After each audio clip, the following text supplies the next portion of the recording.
We're building a large horse on bow rockers coming up next. To the shop, my name is Brett and I'm glad you have tuned in. We're going to start building our large horse on bow rockers. So this is going to be number one in the series on building this horse.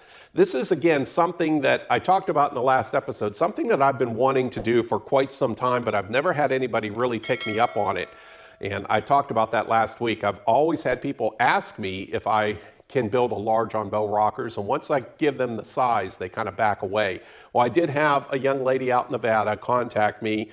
She has the room for it, and she's kind of eclectic. She collects. This isn't really going to be ridden by kids or grandkids or anything like that. She has the space for it. She's just a collector of unique horse items out there. So she has all kinds of different things she shared with me. And so she really is excited, and I'm excited to build this for her, building a large horse on bow rockers. So we're going to go ahead and get started on that. Now, those of you that know me and have followed along enough know that when I build one of something, I like building two or three or four at the same time. So again, we're going to start on our bottom body blocks. I've gone ahead and I showed last episode. If you didn't watch the last week's episode, go back and watch that. But I already have our horse over on my big board. I have that laid out. I went ahead and scaled everything up. I've already got our patterns all made here, so that's all done. So I'm working on laying out the bottom body blocks. Now this is going to be the bottom body block for our large horse on bows. And then I've got a head, and I'm going to cut out a bottom body block for a medium on bows, and then another one that I'm not going to really show you just yet. We'll talk about that later. But again, while I'm setting up my bandsaw and I'm going to be over there cutting, I like to try to cut out, as many as I can at the same time. It just makes sense to do it that way. So we're going to start there. And then I got to thinking, I was already over there kind of setting up my bandsaw before I started recording. And I thought, let's go ahead. I'm going to stop what I was doing over there. I want to take you over. You've seen me kind of go through quickly the steps on setting up my bandsaw, but I've really never taken you through how to properly set up the bandsaw, especially with a Resaw Blade, to cut out these notches for the legs. So I kind of thought maybe that might be something you all would be interested in. Now, some of you out there probably know how to do it, but then there are some that are new to this channel and new to woodworking, and this might benefit them. So I'm going to take you over to the bandsaw, and I'm going to walk you through exactly how I set up my bandsaw and get it all properly tuned so that we can go ahead and get our notches cut out on our bottom body blocks. Also, I showed you last week that I purchased a new carving table. I bought a mechanics table over there, and I went ahead and finished it last week. I've got it all set up. I think it looks pretty good, so I want to show you that real quick, and then we'll head over to the bandsaw. So let me show you what I did over here. So once again, here is our carving, I guess we'll call it our carving station, to keep all of our tools organized. So when I'm outside and I'm carving, I can just kind of keep everything hopefully in basically like an arm's length instead of putting it on that little plastic, that cheap plastic table. And hopefully this will work out really well and keep things organized. So you can see I went ahead and I finished our, we'll call it the hanger for our 4-inch grinders back here. I primed and painted. And if you look at the color that red, it just so happens that I had that on the shelf here. And I believe that is the red I used when I made the elephant, when I was painting the bow rockers for our big elephant. That's the red that I used on there. And I'll tell you couldn't get it much better than, any closer than what that is. So I kind of lucked out there by just using, having that on the shelf. I was just thinking if I had a red, any sort of a red, that would be great. But it just so happened I had, that red on the shelf. So I went ahead and I attached our hangers. So that's all done, and it works really well. I think the spacing is going to work well for us. I think that works good. And then I also talked about making something for the die grinder over here as well. So I have quite a bit of PVC pipe. So this is 1.5 inch PVC pipe, and I just made a wooden collar for it and then put a dowel pin and just screwed it in, painted it black, and we're going to see how that works. But I think it's going to work really well. Seems to be pretty sturdy. So we'll see how well that works out in the coming months. But I think that's going to work well. Again, back here on the back, I did put a little bit of a back here. I thought about just enclosing the whole back, but I just went with just, about a 5-inch piece back here, because that'll give me a little bit more option. If I decide there is something else I want to possibly hang, I can put a hook there or utilize this for something else. I didn't want to close the back off all the way, because this is going to catch a lot of sawdust as we're carving, and that way I can just kind of blow it off a lot easier, and that sawdust won't get trapped. And then our Sandiflex sanding wheels down here, I just kind of drilled a hole and just put them down here on the bottom, just to kind of keep those from falling around. So all in all, I think this is going to work out really, really well, and I'm pretty excited and anxious to use it. And then the drawer down here, I've just got basically those sanding wheels that I really like. I've got those all in here, glasses, that kind of thing. I can just kind of put some stuff in there and keep that out of the way. So again, the only thing left to do, and I may run this weekend and pick one up at Harbor Freight, is I want to put a power strip right here, which means I'll have to cut this part back a little bit and weld on another piece. But I think a power strip right here, I think it'll fit really well, and that way I can just kind of keep everything plugged in, and that's the last thing I want to do. But yeah, I just wanted to show you all once again, what I've come up with for, again, we'll call it our carving station. Okay, let's head back over. Let's go to the bandsaw now. Let's get our bandsaw set up.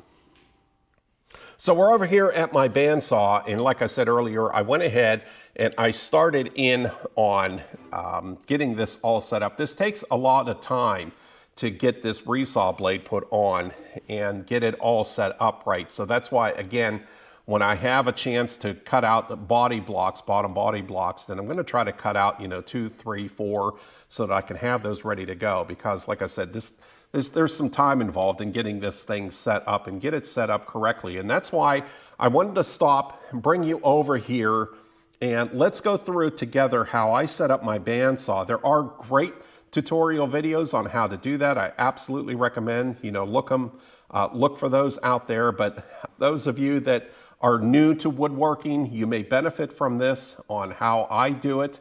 And maybe there's some tips out there too that I'm missing that you can also throw my way on how you set up your bandsaw. So let's go ahead, let's get it all set up. Let's take our time, go through it. Like I said, I already put my Resaw blade on. It's just loose on here. And I was setting up my cooling blocks. So I'm going to back up here a little bit. And I'm going to show you all of that. This is a 3/4 inch bandsaw blade that I have on here. That's about as wide a blade as this bandsaw can handle. This bandsaw, this is a Delta. This is a 28-206 model. This is a 14-inch bandsaw. So let's go ahead and let's get into this here. Let's get a Resaw blade set up. Let me show you how I do it. So one of the first things I do when I set up the bandsaw, and again, I went ahead and I put my 3/4 inch blade, Resaw blade in here, is I take out these cooling blocks. And again, I take my time when I'm setting this up, so I try to go through the entire machine, clean it, and these cooling blocks, this is what comes standard on most bandsaws. They're just a fiber cooling block, and you can see here, I can kind of zoom in, they do wear, and so you'll get a crooked where they kind of cut in, and they do become crooked. And so what I'll do is take these out, and I'll just put them on the sander over here on my tabletop belt sander, and just try to true these up a little bit.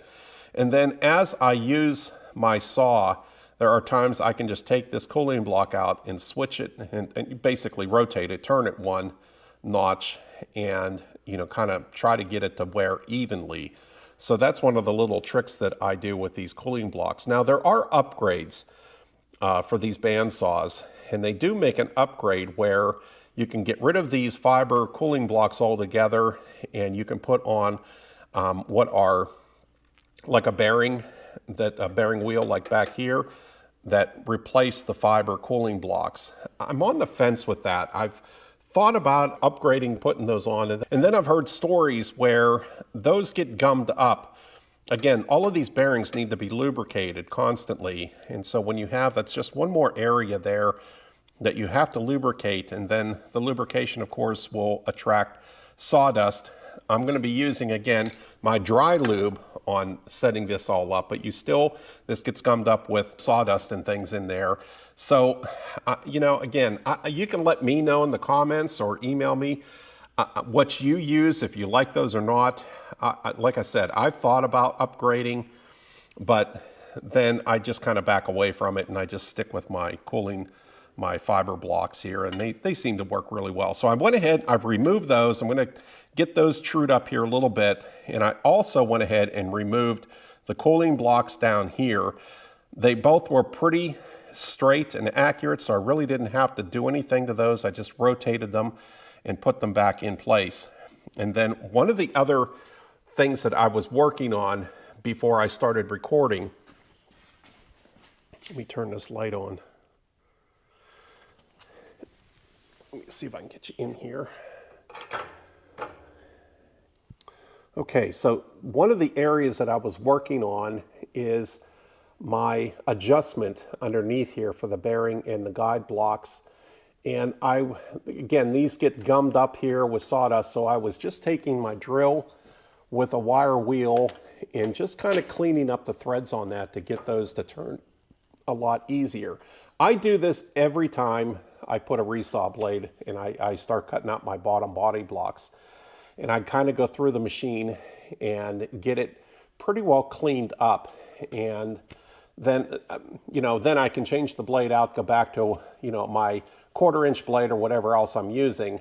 And by the time I get back to cutting body blocks, then it works out really well with me, because then I can just go through the machine again and clean it and keep this bandsaw nice and tuned up. So that's kind of my schedule on how I do this. So I probably do this and clean this machine. It probably works out to 4 or 5 times a year that I go through and really, like I said, tune this machine up. So I've gone ahead and I've cleaned up the threads here, and I've lubed them so that they float in and out nice and you know, easy. I did notice that one of my set screws up here was coming loose, so I went ahead and tightened that all back up. I don't have any blue Loctite. It probably needs a little bit of Loctite up there, but I went ahead and tightened it up. So that's all done.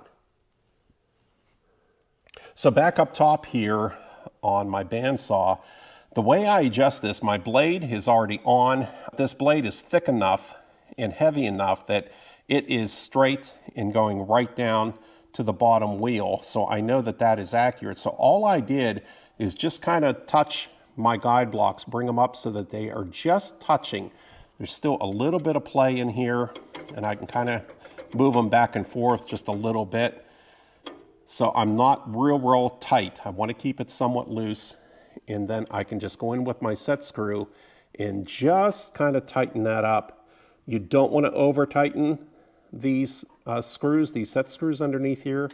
They are alum. They can be a bit of a pain in the butt, but you just kind of just snug them up. And like I said, there's just enough play there. I just have just about a hair's space between that. And then I can kind of move this with my adjustment underneath here. I can move the guide block assembly forward. And what I want to do is I want to keep those guide blocks back. Let me see if I can find my pencil. There we go. I want to keep those guide blocks back here just behind the blade. I don't want them to come forward in the blade because these teeth are kind of bent. This one's going to the left, this tooth is going to the right, and that'll cut into those guide blocks that will actually dull your blade. So I'm just going behind those teeth there, and that's where I want to set that. So now that I have those set, we'll go ahead and we'll start working on our upper guide blocks. We'll get those set. The other thing too on the bottom is I can set once I have that guide block set, I can go ahead and bring my bearing forward. And all I want to do is just make that bearing just touch so it just starts to bump that blade. You can see it where that blade is just starting to move.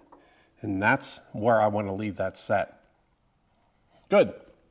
Now we'll go ahead and we'll work on the upper part of our bandsaw here. We'll get these guide blocks set and we'll get everything set.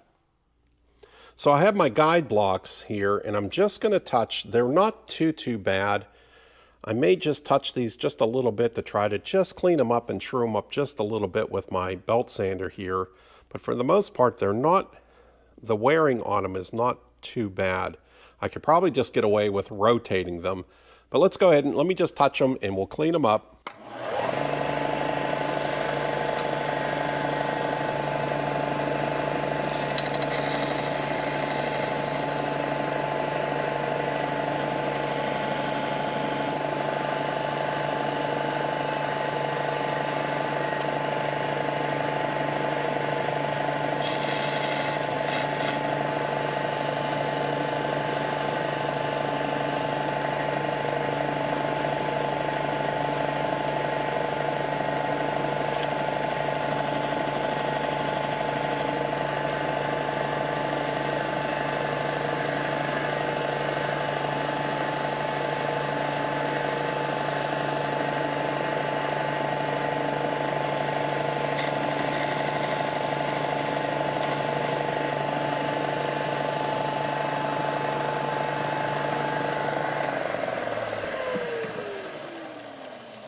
There we go. Now, that again, I'm just trying to get it close. That's how I do it. Another way you can do it is just using a file and just simply running it over your file and try to true those up as best you can. And these really, it sands, and you can use a file. They sand real easy. Doesn't take much and doesn't take much pressure at all. You can have these pretty well trued up. That looks pretty good.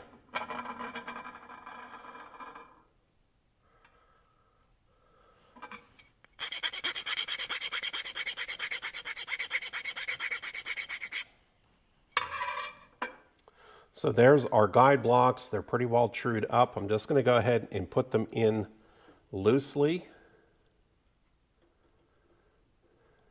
I don't want to, of course, tighten them just yet.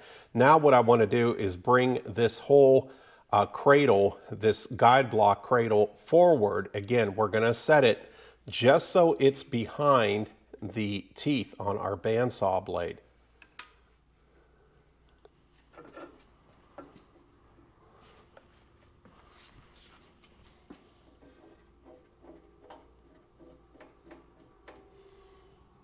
Kind of make those guide blocks just touch, and then we're going to set it just behind the teeth.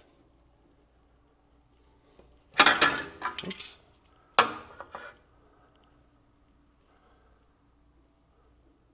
There, that looks good.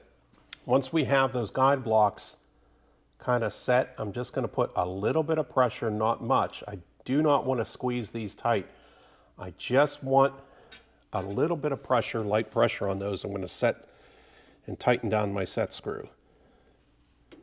It's nice when you're setting a bandsaw up, especially using a Resaw blade, because it's so thick that, again, it's just going to run straight. I don't have my tension on the bandsaw blade just yet, but it's thick enough that, you know, it's going to be pretty straight. When you're using thinner blades, then any little touch that you do on these guide blocks, you'll see that bandsaw blade just move a little bit. So I'm just putting real light pressure on here, and I'm just going to snug up the set screws. Do not over tighten these.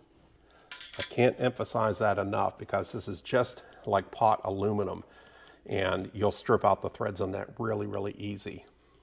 Good.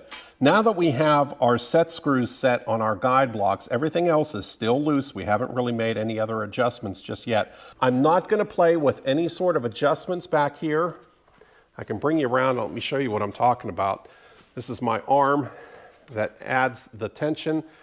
All you do is flip it back to release the tension, and to add tension, just pull it forward. This screw here will adjust the wheel or the tire in and out. I'm not going to adjust that because it's already set. Once you have that set, you really don't need to play with it too much. And then this arm up here is to add more or less tension to your blade overall.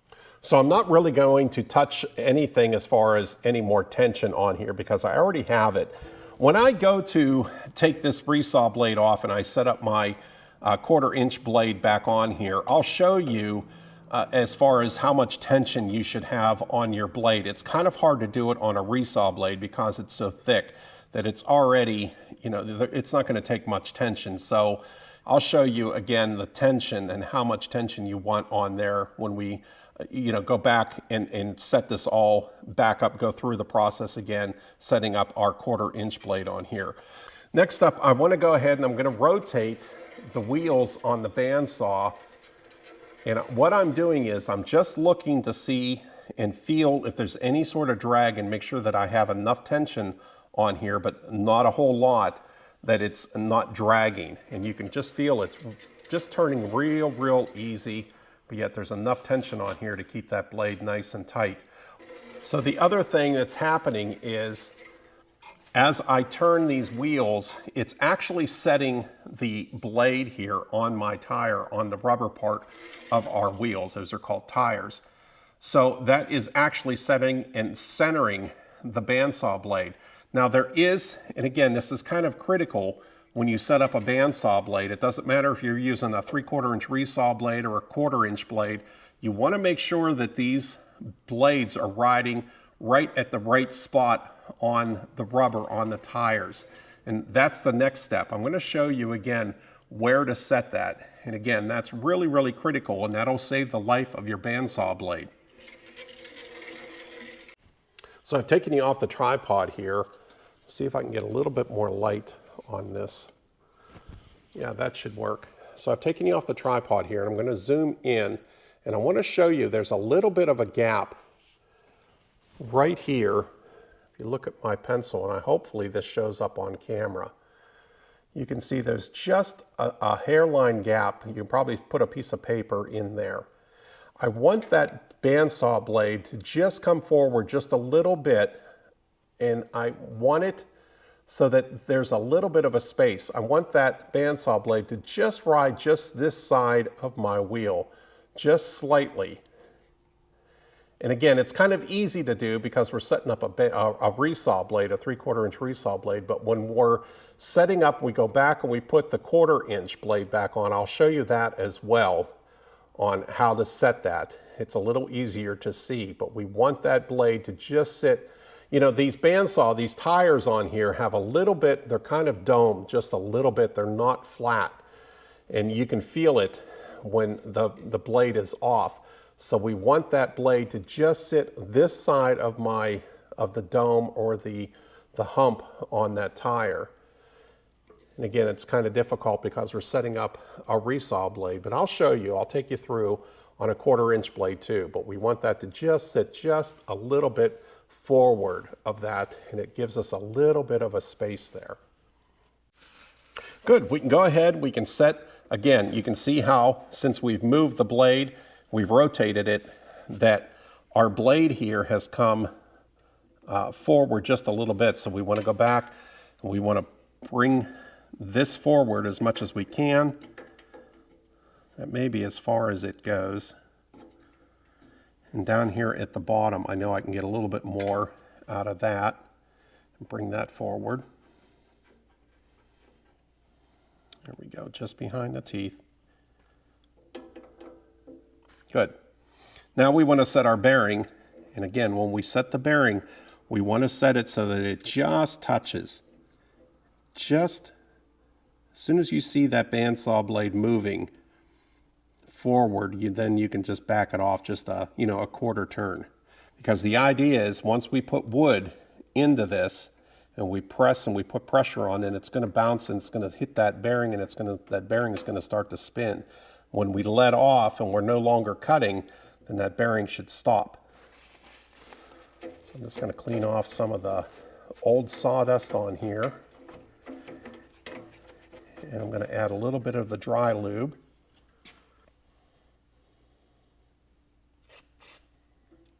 I like using dry lube again, and this is PB Blaster. I'm just doing a little bit, because then if it does happen to get on the wood, this stuff dries fairly quick. But if it does kind of seep down and get on the wood, then you're not really screwing up your wood at all by having, you know, like a WD-40 or an actual PB Blaster lubricant on there. So this works really, really well. Also, you don't want any sort of like a WD-40 to get into these guide blocks. That can impregnate that oil in there, and the next thing you know, these are kind of really gumming up and burning up.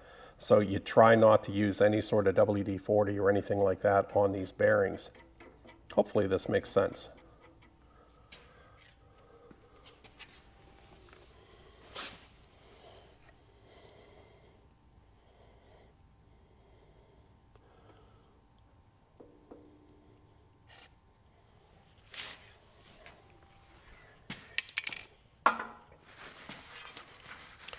And then last but not least, now that we have everything set, we'll go ahead and tighten our set screws.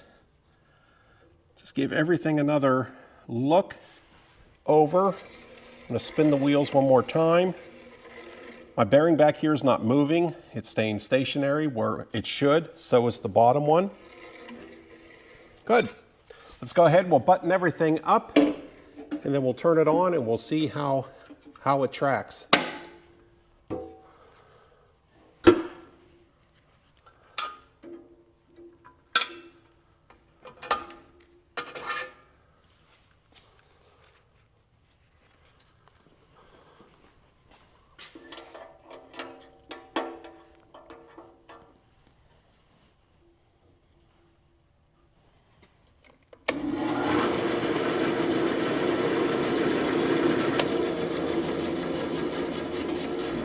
There we go, we're ready to start cutting our bottom body blocks. I hope this helped you all.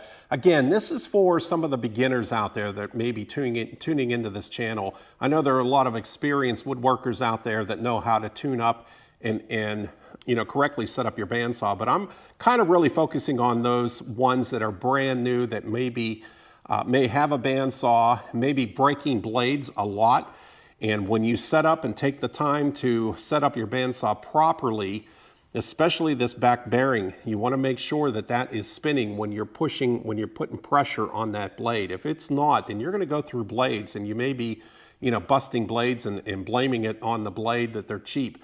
That's not it. If you're breaking blades, then you do not have your bandsaw set up correctly. So hopefully this helped you all out, those again that are new to woodworking. Hopefully this, you know, guide here, you might have been able to get some tips and some tricks on how to set up your bandsaw properly. So that's how I do it. And this blade here that I have on here, this Resaw blade, this blade is probably 5 to 6 years old, still sharp, still working great.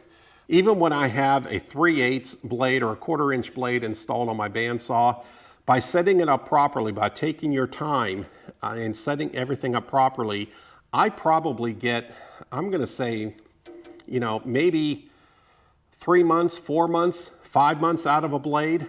You know, I kind of lose track. They get duller before I break a blade, if that makes sense to you. So setting up this Resaw blade, this probably takes me a good 30 to 40 minutes, maybe 45 minutes to set that blade up. And again, I'm in no hurry when I do it. I try to go through the machine and get everything cleaned up as best I can, get it oiled, and then just, again, take my time and get everything set up properly. And if you do that, you're gonna notice how, you know, you're gonna get a lot more use out of your blade. So let's go ahead. I'm gonna bring my body blocks over here and I'll set you back up over here and we'll get these all cut out, and then we can tear this all down and put our 1/4 inch blade on.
So our bottom body blocks are all cut out now, so that means we can go ahead and remove our 3/4 inch Resaw blade. And I'm gonna go ahead and get things set up. I'm gonna put a 3/8 blade on my bandsaw. The reason I'm gonna put a 3/8 blade on is because I not only have the bow rockers to cut out, but I also have the legs for the large horse to cut out as well.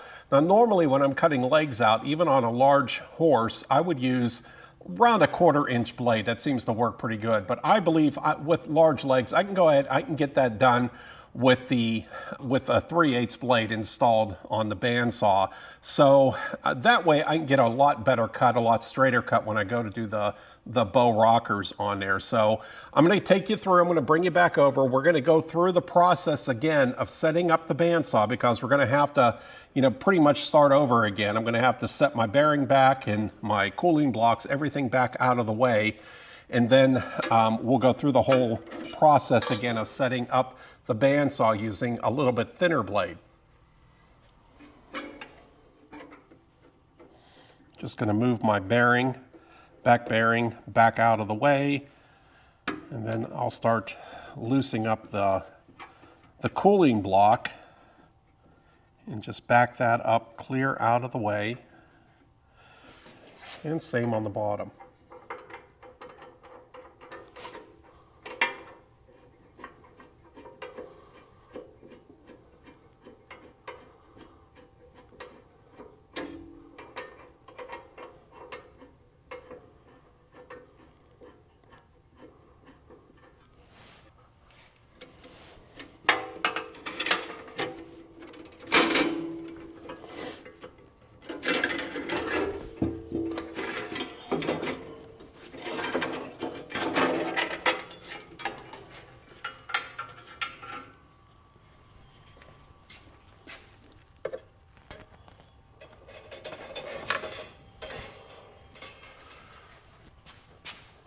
Okay, so just kind of the same thing.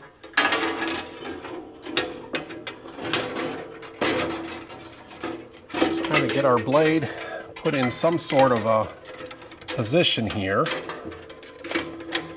Just get it loosely fitted.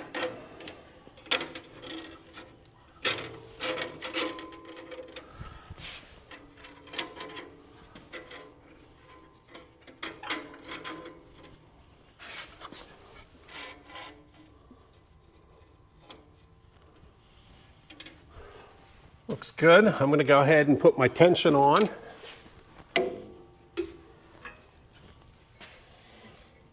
Just spin it a little bit.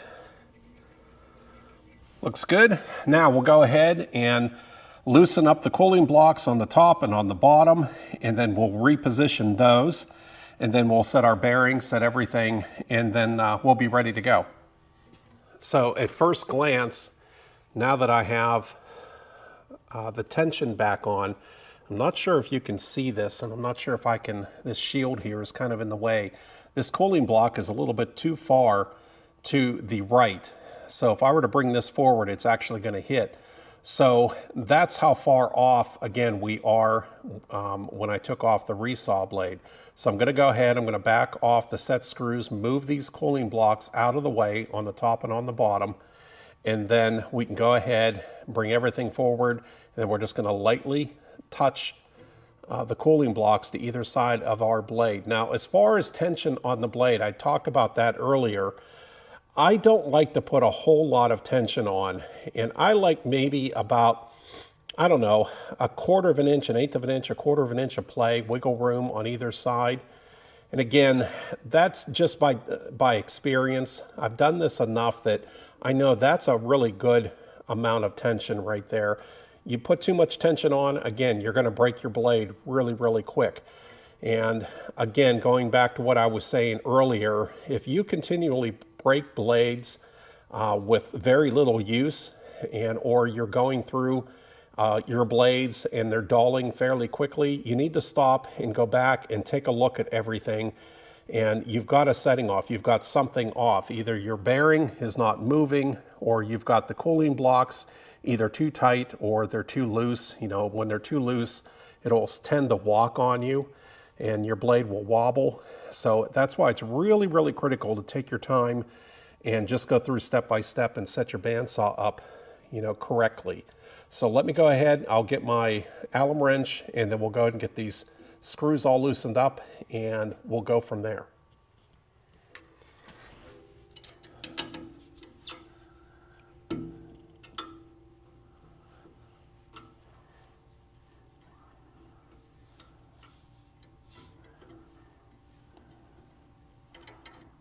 See if I can get in there with my pencil and back this off. That works. Good. Now the bottom, and the bottom is always tricky. Kind of wish Delta would come up with a better way of putting set screws, or come up with something a little bit better underneath there, but again, it's not that bad. Just back that off. Good. Now we'll just go ahead and bring this whole carriage, this cooling block carriage, forward.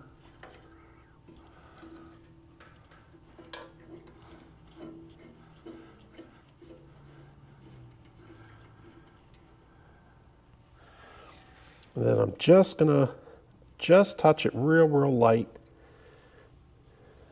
I may go ahead and move this cooling block and kind of flip it around. Try it that way.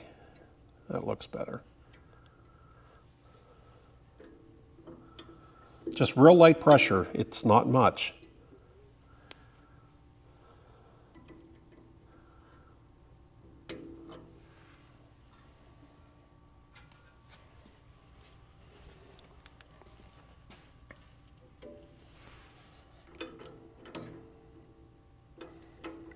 And I'm going to go ahead and give it a spin. I'm listening for the drag, and there really isn't any. I've gone ahead, I've set my cooling blocks just behind the teeth on the blade, and that is pretty good. So we're pretty well set. So let's go ahead, I'm going to bump this bearing forward till it just starts to push the blade forward. And then I'm going to back it off just a little bit. And tighten it up. Now let's do the bottom.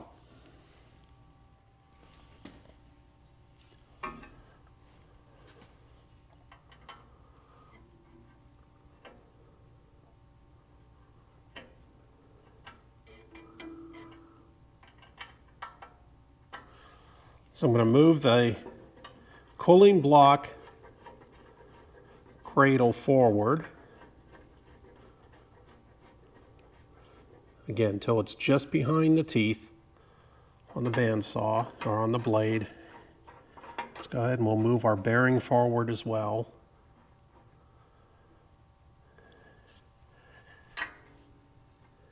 And then I just want to set those blocks where they're just touching.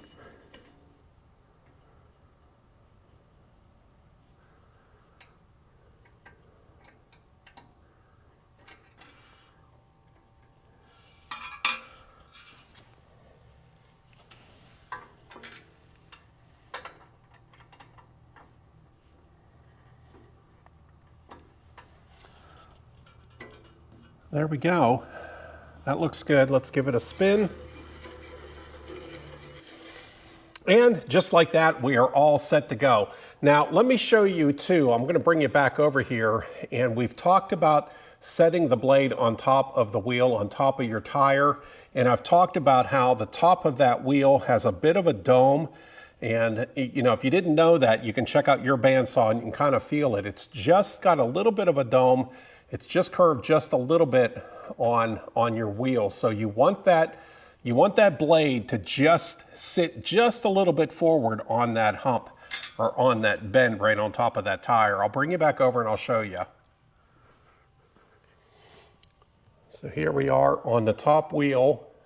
And again, if you just look right up here, I've got this blade sitting just a little bit forward on the top of that tire. It's not perfectly centered. It's just a little bit forward here. And that's the correct position where you want to set your blade.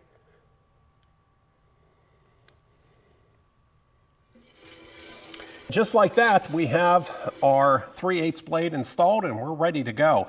I hope this kind of helped you out. And again, I'm kind of gearing this towards the beginner woodworker. Those of you that are a lot more experienced, I know this is just going to be nothing new to you all. But again, I'm just kind of trying to focus a little bit on some of the newer, younger woodworkers out there. And again, if you follow these simple steps and you just take your time setting up your bandsaw and make sure everything is right in line and ready to go, you're going to save on bandsaw blades.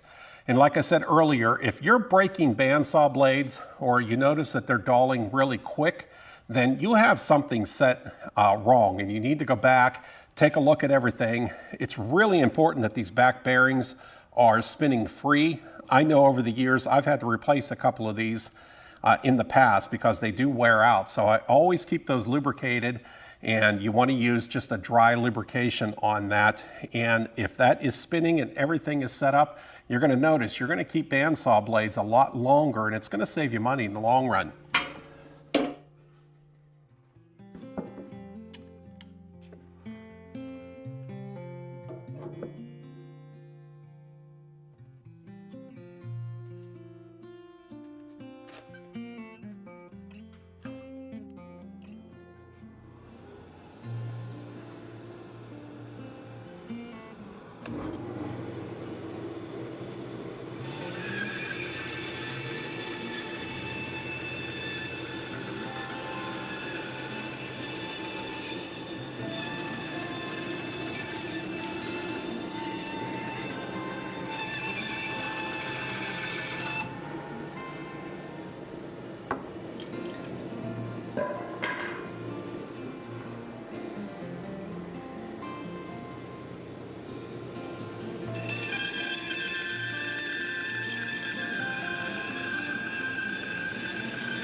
There we go. We've got our 4 legs, large legs all cut out, and we have our body blocks cut out.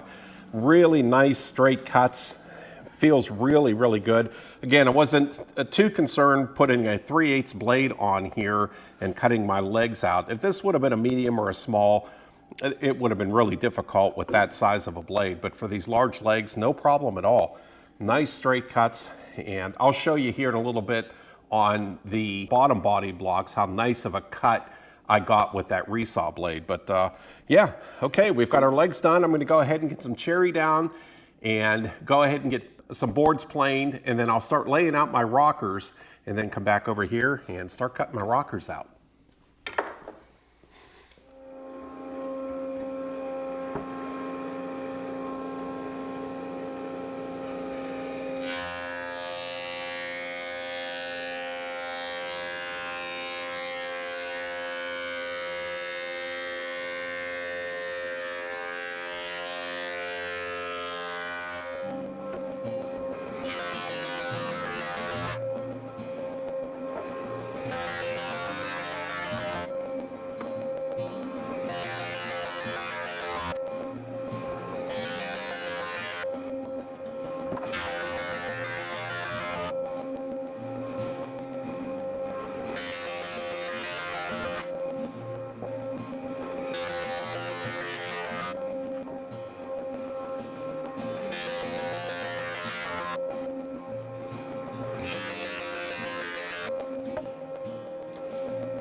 And there's the last of our bow rockers. They're all cut out, ready to go, as well as our legs. Those are all cut out and they are ready to go.